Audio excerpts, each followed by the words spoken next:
This is good stuff, man. On the edge of American civilization, This is subsistence at its best right here. fisherman Lance Kramer practices the customs his Alaska Native ancestors did generations ago. In Kotzebue here, Eskimo country, we just moved from one thing to the next. So we're getting salmon now, and later on we'll be getting caribou and moose upriver. Then we switch back and we come back to seals in October, palm cod, smelt, and then we get into trapping in the winter.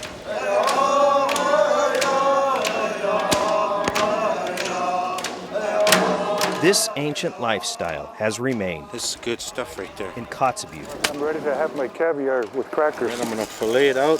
now irreversibly entangled with modern culture.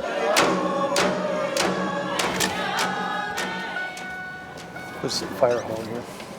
Alan Beaver lives the best of both. We just like the freedom of being able to hop on a snow machine or in a boat. He can't get enough. This goes out to the ocean.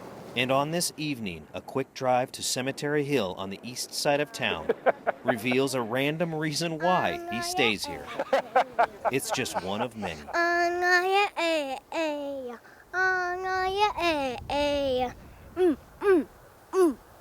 If you want to learn the culture, the lifestyle, you got to get out. It's just beautiful. The majesty of Arctic Alaska collides with climate change. I think climate change is man-made. If it was a cycle, it wouldn't be so drastic, you know. Losing 40% of your sea ice, that's not a cycle. I think we're probably past the point of no return. What's happening here is America's wake-up call. It should be the world's wake-up call. When President Obama announced last week in Kotzebue that federal support would be given to communities with creative concepts for sustainable energy, the folks at Kotzebue Electric Association took notice. One of our next efforts is really trying to develop larger scale solar projects. They have the experience President Obama is looking for. Clean energy started here almost 2 decades ago. The first machine here was the first one going up back in '97, and it's still operating today. So that's the oldest utility grade wind turbine in the state of Alaska right now. KEA General Manager Brad Reed sat behind the president during the speech. The association operates 19 turbines 5 miles outside of town that provide 20% of Kotzebue's power.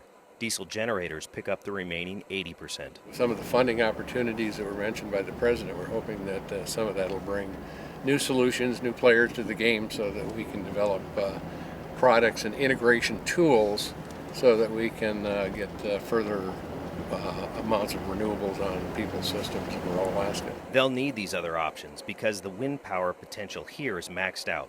With any more electricity coming from wind, KEA would have trouble maintaining constant power the city needs when the wind dies down and the diesel generators have to kick in.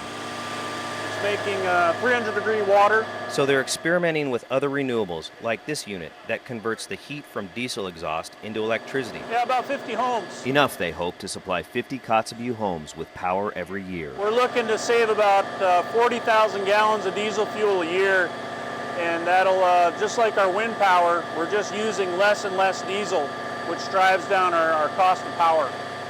That doesn't change reality in Obama's world. We are the #1 producer of oil and gas, but we're transitioning away from energy that creates the carbon that's warming the planet and threatening our health and our environment, and we're going all in on clean, renewable energy sources like wind and solar. Even it up.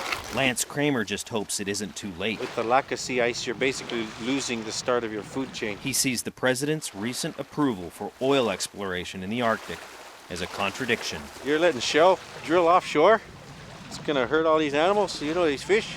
And then he's coming talking about climate change? It's kind of a strange mix there, you know?